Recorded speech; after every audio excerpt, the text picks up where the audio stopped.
Charter Local Edition with your host, Mark Staples.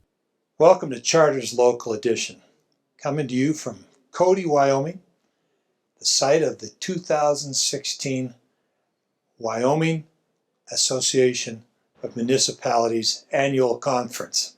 That's a tongue twister, so I say it carefully. Also known as WAM.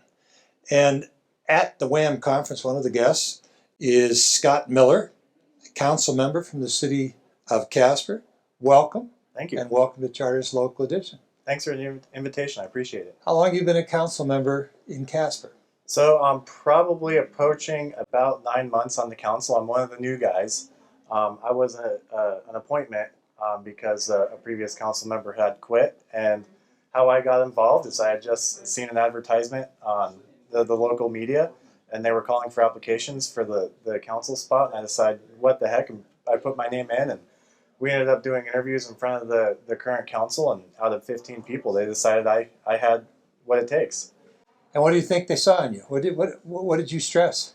I think one of the things they saw probably was a vision. I think they wanted a different dynamic on the council. I'm not originally from Casper. I am from Wyoming. So I think maybe a different perspective coming in there. Let's whirl back a little bit. Where are you from in Wyoming? Give me a little of your background. Born and raised in Riverton. Okay. So we're one county over. All right. It's almost home. All right. And you're born and raised in Wyoming.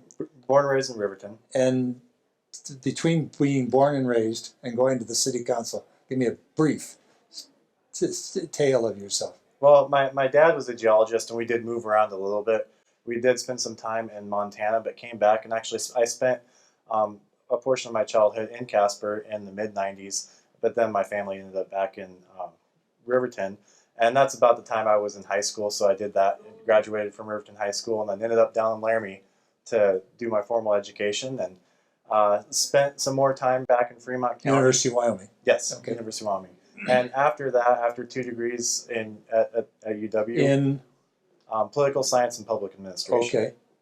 After that, I played around. I got a job in the HR field, and ended up moving to Casper to work at Casper College in the function of HR for the Casper College, and that's what brought me to Casper. And what I've told people in the past, that Casper is really where I've had my first professional home. That was outside of my parents' house. Okay, so what's this vision that they saw in you that you bring to the council that you think is a change?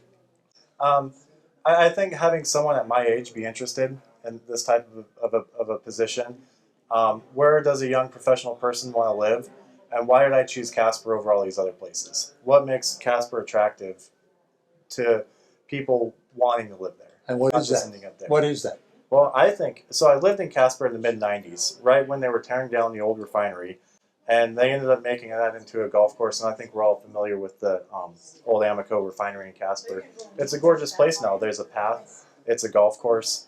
Right now, we're starting to see a lot of developments like that moving forward with Casper. We have revitalized our trail path.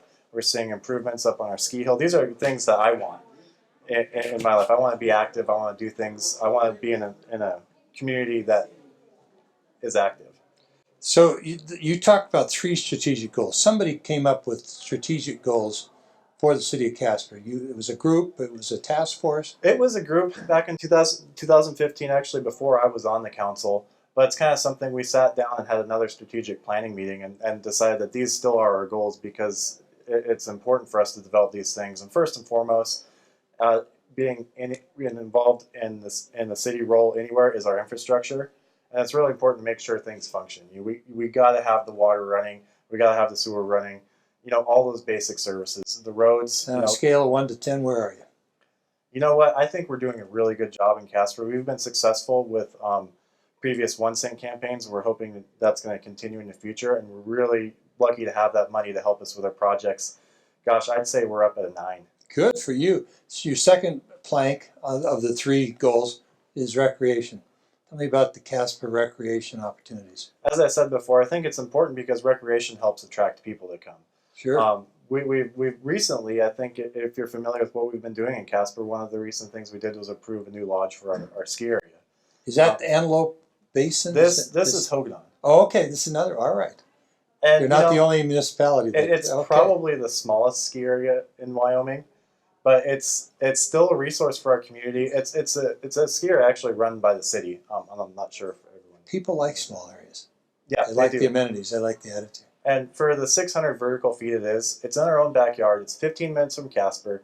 And every time I ride that lift, I talk to someone who's outside from Casper in the regional area. They're traveling Casper. They're spending their money in Casper. It's been a great thing. And if we're going to continue to run and operate it, we need to make sure we. Good for you. And then the third is your downtown. Downtown. How many people in Casper? There's about 60,000. Oh! Now, if you take the surrounding area, it's a little bit more. I don't know what the actual number Oh, is. so your downtown is sizable. Yeah. Good one? Yes, it's a very good one. It's a really cool downtown. You could see the pictures of the old days where downtown was kind of vitalized. It was busy. I think in the past we've seen that go away, but we've been doing a number of projects to try to get people back down there. In Casper, if you've been there recently, you'll see a westward and eastward expansion of businesses on the outskirts of town for a variety of different reasons. One of our goals now is to bring that business back downtown. Not saying that growth out on either end of the city is a bad thing, but we also want to make sure the core of Casper is good too. You told me you're 31 years old, so which is just great. I mean, I salute communities for bringing that kind of energy. When you're 36 years old, 5 years from now, what would you like Casper to be? I want to see the projects that we're working on now. I want to be able to go touch them and feel them. I know this stuff takes a long time, and it's one project at a time. I want to be able to go feel it. Another one big project we're doing with our downtown is developing a plaza with a variety of different groups in Casper, and I want to be able to go do our events at our downtown plaza. I think it's a real, it's going to be an opportunity to bring the city together. Well, I salute your vision, I salute your energy, and I really salute your youth, and I envy it, and I envy the city of Casper for having you. I want to thank you for stopping by and visiting with us on Charter's Local Edition. Scott Miller, Council Member of the City of Casper, and thank you all for tuning in.